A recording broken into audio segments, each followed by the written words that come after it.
पहले मैं आप सभी प्रेस के प्रिंट मीडिया और इलेक्ट्रॉनिक मीडिया के बंधुओं को कहना चाहता हूँ, थोड़ा सा 5 मिनट विलम्ब से आया हूँ, उसके लिए क्षमा चाहता हूँ क्योंकि हम लोग अभी हैक्टिक दौरे में हैं। आज बिहार का जो 15 साल बनाम 15 साल है, इसमें बिहार का बुरा हाल।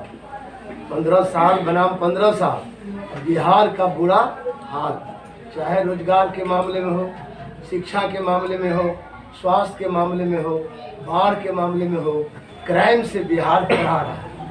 पूरी तरह बिहार में जीवन और जीविका संकट में, जीवन संकट में है बाढ़, अपराध और कोरोना की महामारी से, और जीविका संकट में है लोहट चीनी मिल बंद हो जाने से, रैयाम चीनी मिल बंद हो जाने से, सकरी चीनी मिल बंद हो जाने से, और सूता मिल पंडौल बंद हो जाने से, और अशोक पेपर मिल दरभंगा बंद हो जाने से। चारों तरफ जितना हैंडलूम उद्योग था, एक एक करके सरकार की गलत नीतियों के कारण बंद हो गए। रेशम उद्योग जो भागलपुर में है वो भी जीर्ण शीर्ण अवस्था में है। जो जूट मिल था कटिहार में वो भी बंद हो गए। आखिर इसके लिए जवाबदेह कौन है? ये बड़ा प्रश्न है, अहम सवाल है। अहम सवाल इसीलिए है, आज यक्ष प्रश्न बिहार की जनता के सामने, 11.5 करोड़ आवाम के सामने एक यक्ष प्रश्न खड़ा है कि who will be the responsible. इसके लिए जवाबदेह कौन? 15 साल बनाम 15 साल ही जवाबदेह। मतलब 30 साल के शासन में गलत नीतियों के कारण, गलत सरकारी नीतियों के कारण सारे उद्योग धंधे ठप हो गए, बंद हो गए, जिसके कारण हमारा 3.5 करोड़ हमारा श्रमिक भाई बिहार का, बिहार से बाहर रोजी रोटी के लिए जाने को मजबूर हो। और जब कोरोना में, इस आपातकाल में, जब वो हमारे श्रमिक भाई बिहार अपने घर वापसी के लिए आ रहे थे, तो रेल के पटरियों पर उनको जाने जब गंवानी पड़ी। यही नहीं, पैदल चल के, साइकिल से चल के, यहाँ तक कि ज्योति पासवान जो यहाँ दरभंगा की थी, अपने बूढ़े बीमार बाप को लेकर गुड़गांव से 1200 किलोमीटर चलकर दरभंगा आ जाती है। और तब इसके बाद दूसरे दिन सत्ता, सियासत में रहने वाले जो लोग हैं, जो सियासत के प्यासे हैं, वो सियासत वाले पहुंचकर उनको साइकिल बांटते हैं। ये कौन बांटा है आप लोग खुद भी जानते होंगे, मीडिया के भाई। ये जो सांप्रदायिक ताकत है और जिनके साथ अभी डबल इंजन की सरकार है, ये लोग इनको तोहफा पर तोहफा देने लगे। यहाँ तक कि विपक्ष की ओर से भी कहा गया कि पढ़ाई मुफ्त कर दिया जाएगा इस बच्ची को। शर्म भी शर्मा जाएगा इन लोगों को। अपने शासन पर लज्जित हो जाओ। तुम्हारे शासन 30 साल के कारण ये हाल हुआ है। इस बच्ची को कि साइकिल से अपने बूढ़े, अपने बीमार बाप को लाने के लिए मजबूर होना पड़ा। आखिर इनको गुड़गांव जाना क्यों पड़ा? 15-16 साल की बच्ची को साइकिल चला के जीवन खतरे में डाल के, कुछ भी हो सकता है जो हालत है कानून व्यवस्था की, लेकिन जोखिम लेकर वह बच्ची इसी मिथिलांचल की है, हम बाहर की बात नहीं करते, तो उनको आने के लिए मजबूर होना पड़ा। ये जब हालात है, इन हालातों के लिए जिम्मेदार कौन है? ये एक सवाल खड़ा है। यही नहीं, अभी जो बाढ़, 6 महीना बाढ़ और 6 महीना सुखाड़, बिहार का तो यही है बुरा हाल। 6 महीना तक हम लोग बाढ़ से जूझते रहते। अभी भी आप जितने फसल हैं बिहार में, कोई आधारभूत संरचना कहीं नहीं, इंफ्रास्ट्रक्चर बना जिससे तटबंध की रक्षा हो सकती थी। और तटबंध की रक्षा भी समय से पहले होना चाहिए। जब 15 जून में बाढ़ आ जाती है तो उससे पहले ये लोग कागज पर सारा तटबंध की रक्षा करते हैं, और ये कमाई हो गया है सरकार के लिए। हर मौसम में ये राहत कमाती है। कमाने का मतलब है तटबंध टूट जाती है तब भी कमाई है, नहीं टूटता है तब भी बाढ़ के सुरक्षा के नाम पर, तटबंधों के सुरक्षा के नाम पर काफ़ी राशि खर्च की जाती है। वो राशि जाती कहाँ? जब तटबंध टूटी जाती है। जब तटबंध टूट जाते हैं तो डबल इंजन की सरकार के मंत्री का बयान होता है, चूहा ने बांध को काट दिया। शराबबंदी में इनके थाने में शराब को चूहा पी लेते। इसीलिए हम उम्मीद करते हैं इस बार जनता शराब थाने में पिलाने वाली सरकार को, तटबंध तोड़ने वाली सरकार को, जीवन और जीविका को खतरे में डालने वाली सरकार को नकार देगी। ये आने वाला समय चुनाव में बताएगा। इस बार चौंकाने वाला रिजल्ट होगा।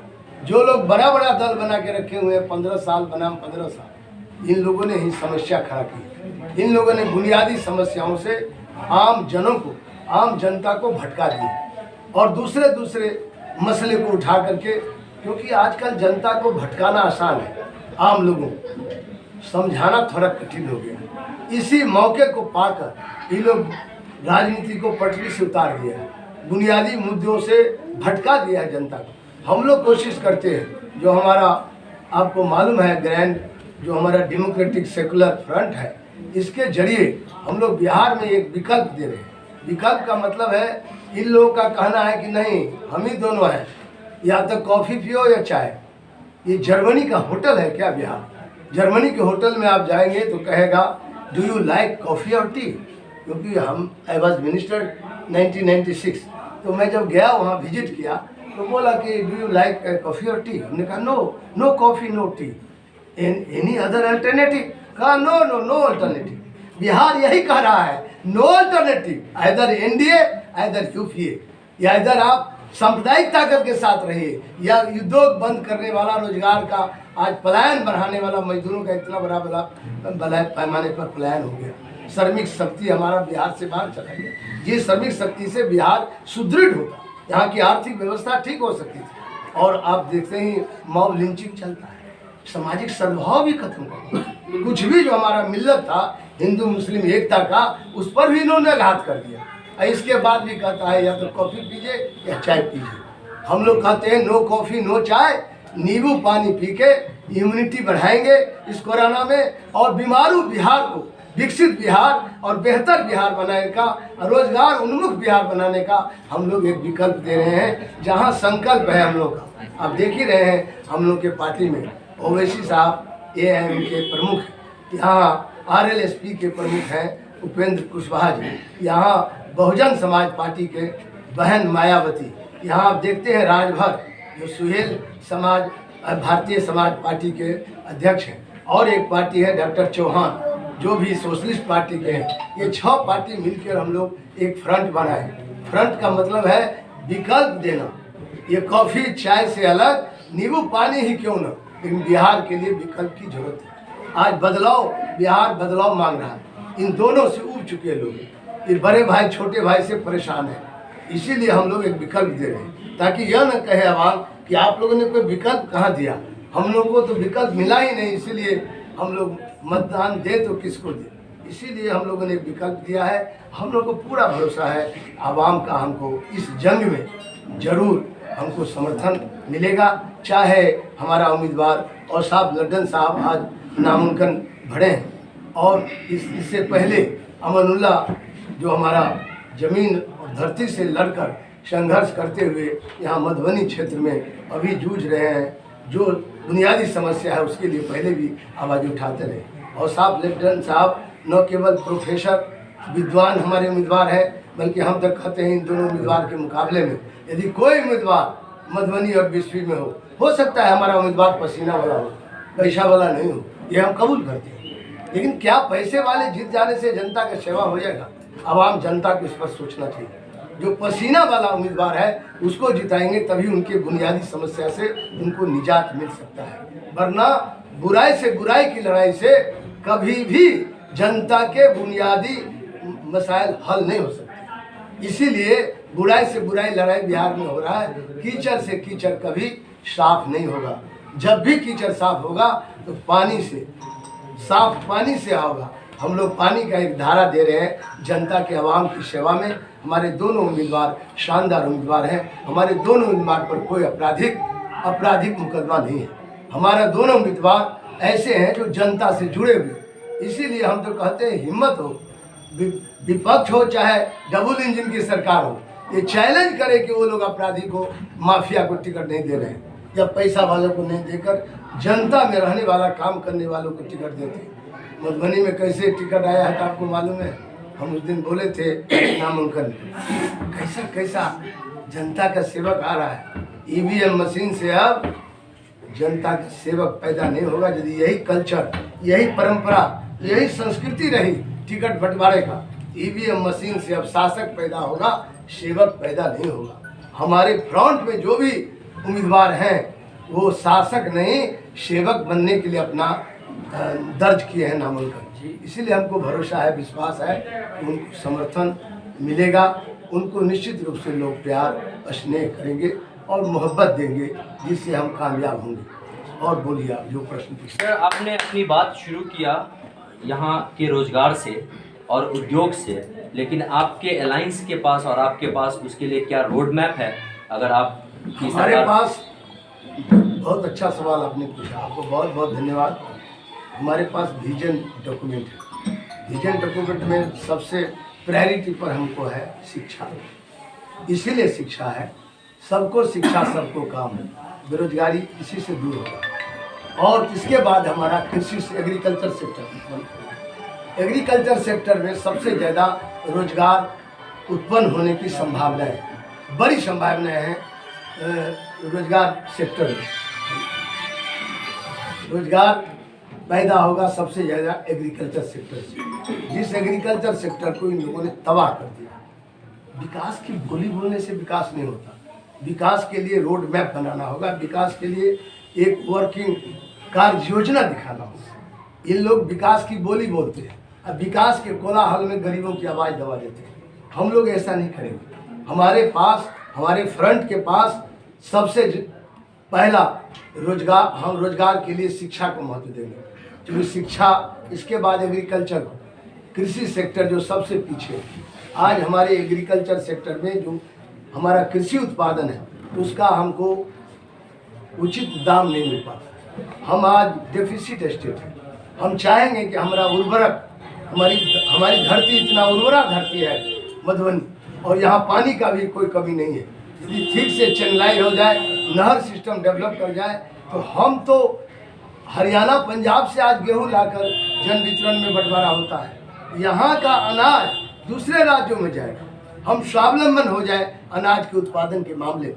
हम सेंट्रल पूल में योगदान नहीं कर पा रहे हैं। पंजाब, हरियाणा सबसे ज़्यादा गेहूँ पैदा करके, चावल, गेहूँ, धान पैदा करके देता है, और वो हमारे देश को फीडिंग होता है। हम सभी कंजम्पशन उसी का खपत होता है। बिहार में भी बाहर का गेहूँ आ रहा है। बिहार में कोई कमी नहीं है संसाधन का, खास करके जमीन का और खास करके जल का, पानी का स्रोत है, लेकिन हम नहीं कर पा रहे। तो हम प्रायोरिटी करेंगे कृषि सेक्टर को, कि कृषि उत्पादन का ज़्यादा से ज़्यादा उत्पादन बढ़े, राष्ट्रीय उत्पादन में हमारा भी योगदान हो। हम भी भारत सरकार का जो सेंट्रल पूल है FCI का, उसमें योगदान करें, हमारा अनाज भी वहाँ जाए, ताकि हमारे किसानों को मूल्य मिल सके। दूसरा, हम इस इलाके में मखाना, ये जो अभी अमनुल्लाह साहब और SP है, इस दोनों क्षेत्र के बीच में सबसे ज़्यादा हम मखाना में, दुनिया में, मैं देश ही में नहीं कह रहा हूँ, दुनिया में सबसे ज़्यादा उत्पादक, मखाना उत्पादक कोई जिला है तो मधुबनी है। ये हमारा फक्र है, गौरव है। लेकिन आज हम उसका प्रोसेसिंग नहीं कर पा रहे।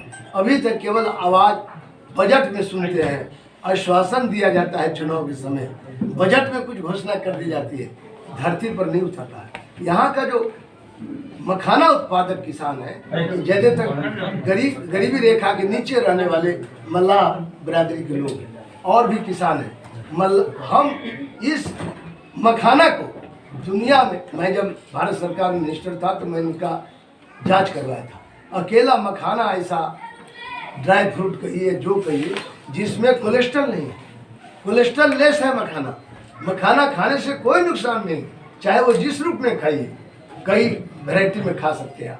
उस मखाना को यदि हम आज यहाँ प्रोसेसिंग कर दें, दुनिया में जाएगा एक्सपोर्ट, और इतने पैसे आएंगे इस जिला में।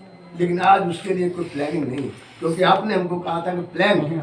हम मखाना को कृषि उत्पादन में मैं बोल रहा हूँ। दूसरा पॉइंट कि हम जो भी यहाँ के कृषि उत्पादन, हम मछली बाहर से आता है यहाँ, जबकि मिथिलांचल में 80 तालाब तो यहाँ नजर आ जाए, 800 तालाब करीब है, लेकिन हम उत्पादन मछली का नहीं कर पा रहे। कई ऐसे मामले हैं जहाँ सरकार फिसंडी निकली है, पूरी तरह फेल है सरकार। सर मिथिलांचल से रिलेटेड आपने बात की, तो एक दो सवाल और उससे रिलेटेड।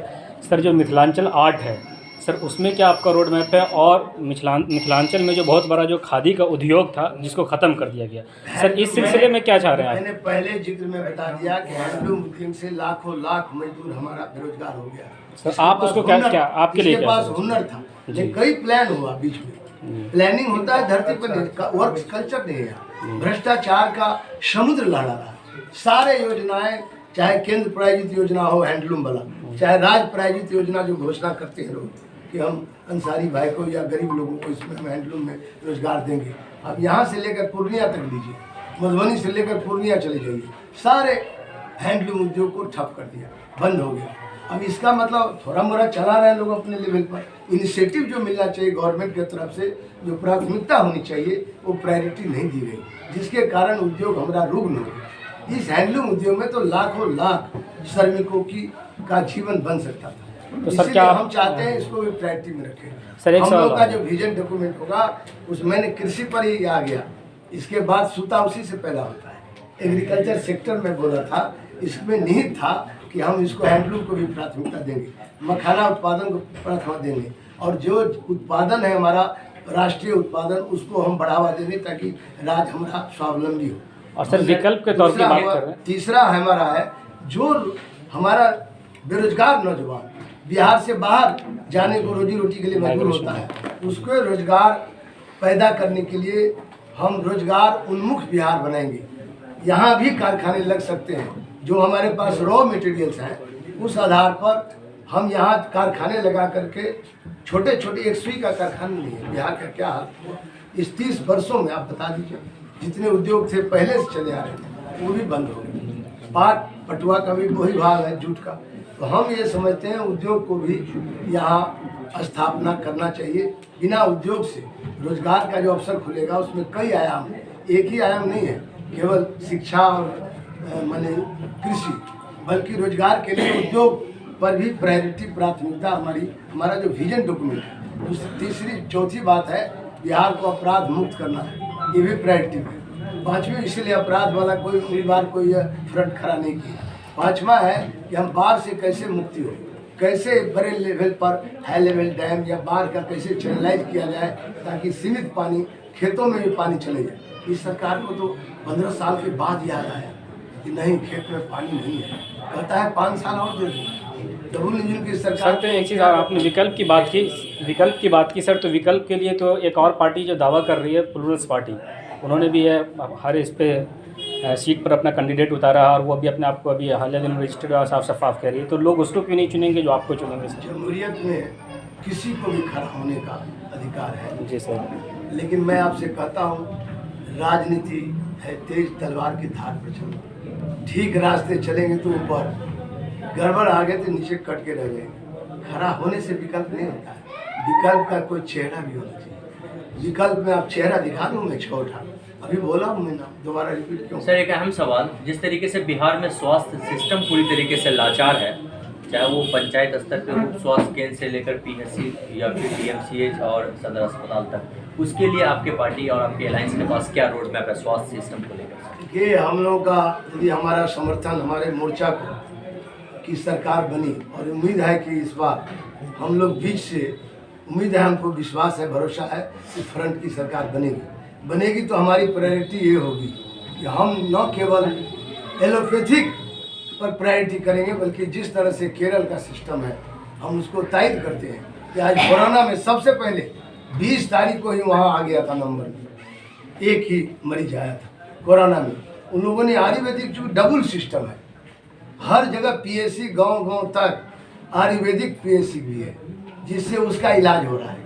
कुछ एलोपैथिक भी सब जगह है ही गवर्नमेंट का, तो गवर्नमेंट ऑफ इंडिया का सब जगह चल रहा है। ये योजना में हम डबल दोहरी लाइन चलाएंगे, क्योंकि आयुर्वेदिक भी हमारे देश की परंपरा का है इलाज, सनातन चला रहा है। इस इलाज से भी हमको बहुत सारा उम्मीद है कि हम हेल्थ के मामले में हम अच्छा कर सकते हैं। बिहार लेकिन ये लोग प्रयोग नहीं कर रहे हैं, आज छोड़ दिया है। बिहार विधानसभा चुनाव में आपका मुकाबला किससे? सत्ता के बाद जनता तय करेगी कि हम पहला, हमको बहुत लोग कहता है तीसरा मोर्चा है क्या, जैसे आपने कहा, हम नाम नहीं लेंगे उस पार्टी का, ये आवाम तय करेगा कि हम पहला मोर्चा है कि दूसरा है कि तीसरा है। ये तो मैंडेट उनके हाथ है, जनमत उनके हाथ है।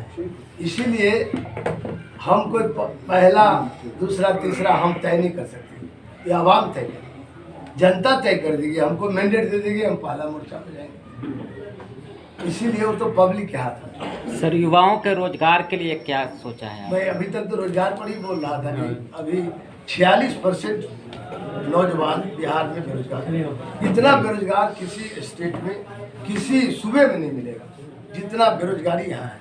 क्योंकि यहाँ तो मैंने आपसे कहा कि शिक्षा को चौपट कर दिया गया, रोजगार जहाँ से पैदा होता है कृषि सेक्टर को समाप्त कर दिया, तो यहाँ रोजगार पैदा कैसे होगा? यहाँ तो बेरोजगारी पैदा होता है।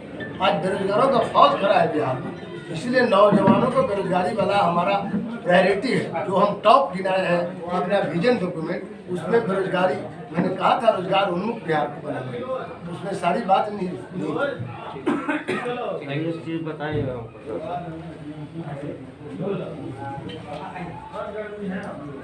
बिहार विधानसभा चुनाव। हमारे चैनल हिंदुस्तानी मीडिया को सब्सक्राइब करें और लेटेस्ट अपडेट्स के लिए बेल आइकन दबाएं। Kindly subscribe to our channel Hindustani Media and press the bell icon for the latest updates.